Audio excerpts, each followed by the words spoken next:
Governor Cox, we are so grateful for your state partnership that led out on this investigation. A little bit of the timeline. Charlie was shot at 12:23 p.m. on Wednesday. The first FBI agents arrived on scene in 16 minutes with chiefs of police at 12:39 and secured the scene. The FBI immediately launched fixed-wing assets. We utilized these assets to transport personnel, specialty technicians, hostage rescue teams. We also utilized these assets to go back and forth from the East Coast and here in Utah to transport forensic evidence and other evidence that will be analyzed and is being analyzed at our FBI laboratories in Quantico and other laboratories, including the ATF. At my direction, the FBI released the first set of FBI photos of the suspect at 10 a.m. local time on 9/11. Then, shortly thereafter, the FBI reward of $100,000 was released at 10:45 a.m. local. Myself and Deputy Director Bongino arrived on the scene at approximately 5:30 p.m. on 9/11. The governor led a press conference last night at approximately 8 p.m. where, at my direction, the FBI released a never-before-seen video of the suspect. We also released new images to the public of the suspect.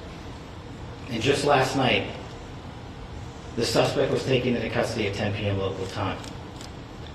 In less than 36 hours, 33 to be precise, thanks to the full weight of the federal government and leading out with the partners here in the state of Utah and Governor Cox, the suspect was apprehended in a historic time period.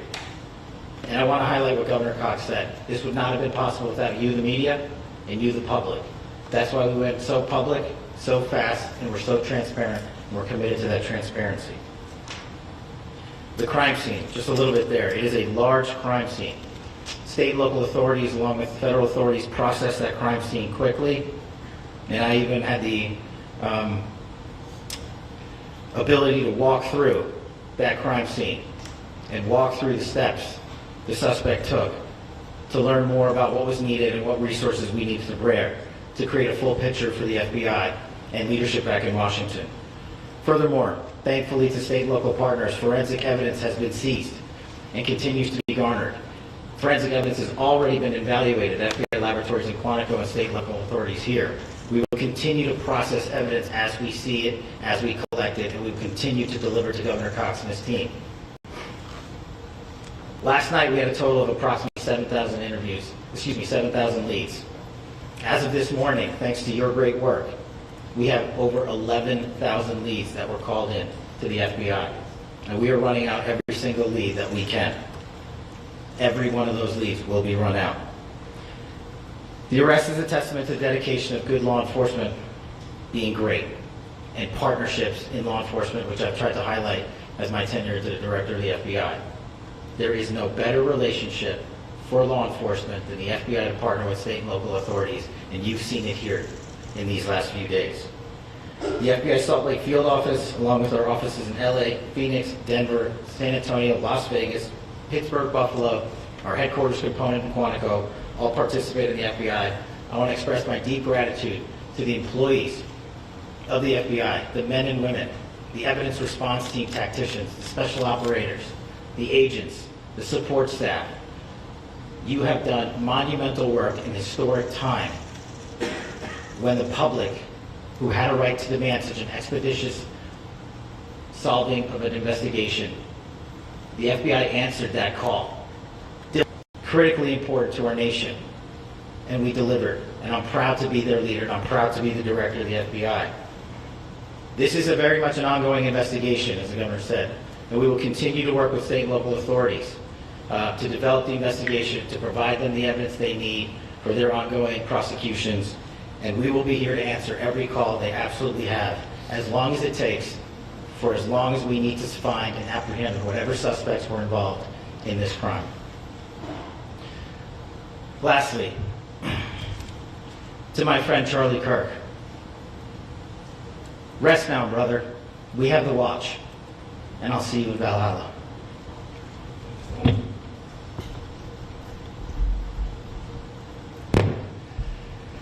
Thank you, and good morning. I would just like to take a few minutes as the sheriff to express my gratitude for everybody who has played a part in this investigation. As you know, it's been a vast, a complicated, and a very, very fast-paced investigation. You're looking at people standing up here who are running on, if they got an hour's sleep in the last couple of days, they're probably lucky. It has been very taxing. It has been so impressive speaking on behalf of the local law enforcement to see the cooperation that we've seen in this type of case. Across the state, sheriffs, chiefs, our state partners have stepped up and have come to the call on anything that we needed. Our county chiefs have been phenomenal. Our Utah County Attorney, Jeff Gray, who's standing up here with us, has been phenomenal in leading us through this investigation. I would like to thank the federal government for their resources, their assets. Our local team here, our FBI team, has been extraordinary in helping us work through this and bring this person to justice. Most of all, I would like to thank the public, and specifically, I would like to thank the public who turned to prayers and who turned to positiveness for us. I would like to thank them on behalf of the law enforcement community because we needed those prayers. That's what we needed to get through this. We needed your support, and you gave it to us. We needed your patience, and you gave it to us. And I would like to thank you for the Kirk family because that's what they need, is your support and your prayers, and that will get us through all of this. So thank you everybody for everybody that has stepped up. We've had such a phenomenal response to this. Thank you.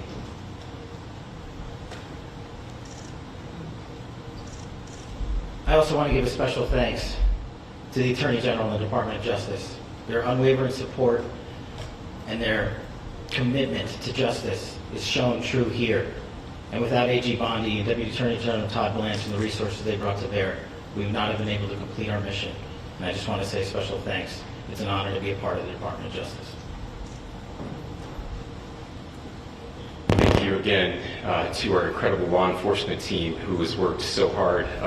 Sheriff, I got a solid 90 minutes last night, so I'm probably the most well-rested person up here.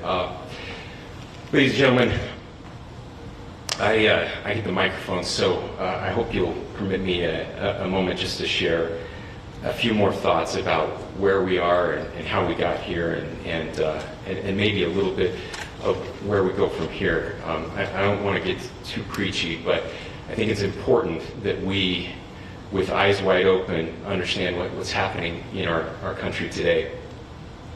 I've heard people say, well, why are we so invested in this? There's violence happening all across our country, and violence is tragic everywhere, and every life taken is a child of God who deserves our love and respect and dignity. This is certainly about the tragic death, political assassination of Charlie Kirk. But it is also much bigger than an attack on an individual. It is an attack on all of us. It is an attack on the American experiment. It is an attack on our ideals. This cuts to the very foundation of who we are, of who we have been, and who we could be in better times. Political violence is different than any other type of violence for lots of different reasons. One, because in the very act that Charlie championed of expression, that freedom of expression that is enshrined in our founding documents, in having his life taken in that very act, makes it more difficult for people to feel like they can share their ideas, that they can speak freely. We will never be able to solve all the other problems, including the violence problems that people are worried about, if we can't have a clash of ideas safely and securely. Especially those ideas with which you disagree. That's why this matters so much. Over the last 48 hours, I have been as angry as I have ever been, as sad as I have ever been. And it was, as anger pushed me to the brink, it was actually Charlie's words that pulled me back. I'd like to share some of those. And specifically right now, if I could, I need to talk to the young people in our state, in my state, and all across the country. As President Trump reminded me, he said, you know who really loved Charlie? The youths. And he's right. Young people loved Charlie, and young people hated Charlie. And Charlie went into those places anyway. And these are the words that have helped me. Charlie said, when people stop talking, that's when you get violence. He said, the weak can never forgive. Forgiveness is the attribute of the strong. The only way out of the labyrinth of suffering is to forgive. Welcome without judgment, love without condition, forgive without limit. He said, always forgive your enemies. Nothing annoys them so much. A few months ago, I referenced this last night, Charlie posted to social media, when things are moving very fast and people are losing their minds, it's important to stay grounded. Turn off your phone, read scripture, spend time with friends, and remember, internet fury is not real life. It's going to be okay. He again said, when you stop having a human connection with someone you disagree with, it becomes a lot easier to commit violence. He said, what we as a culture have to get back to is being able to have a reasonable agreement, where violence is not an option. Now, again, to my young friends out there, you are inheriting a country where politics feels like rage. It feels like rage is the only option. But through those words, we have a reminder that we can choose a different path. Your generation has an opportunity to build a culture that is very different than what we are suffering through right now. Not by pretending differences don't matter, but by embracing our differences and having those hard conversations. I think we need more moral clarity right now. I hear all the time that words are violence. Words are not violence. Violence is violence. And there is one person responsible for what happened here. And that person is now in custody and will be charged soon and will be held accountable.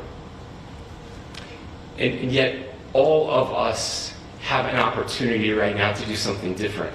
I want to thank my fellow Utahns. This bad stuff happens. For 33 hours, I was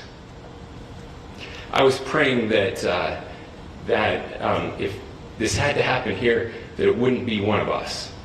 That somebody drove from another state, somebody came from another country. Sadly,